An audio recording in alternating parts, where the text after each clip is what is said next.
Çadırın dolayında var bir köy haydar. Bu güzel köyde doğdu Petriçe Badar. Yevinki adetlerinin köyüm, anılarım salvarım, elleri bak, altın kesin. Gelin gelin yolcular bize Haydar'a, konuşup da çıkalım köyün kenarına. Oturup da kıralım bir güzel kilim, Haydar'ın kızlarına dönüyor gidelim, dönüyor gidelim. Haydar'ın kızlarına dönüyor gidelim.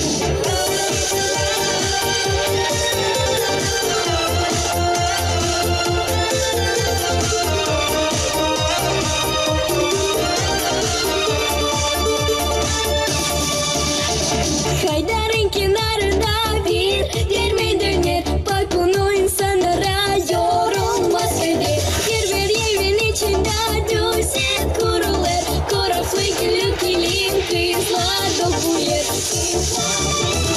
Gelin gelin yolcular bize Haydar'a, konuşup da çıkalım köyün kenarına.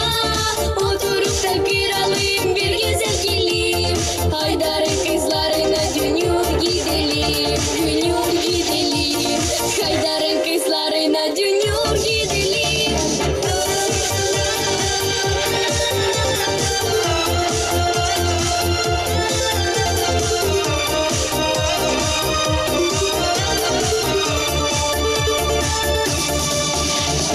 Bugün kamakları koyun şeftatlı, ayustudur gününde değiller adlı. Sokaklarda fenerler su dolu serin, Haydar'dan geçti pazar sinirli gelin.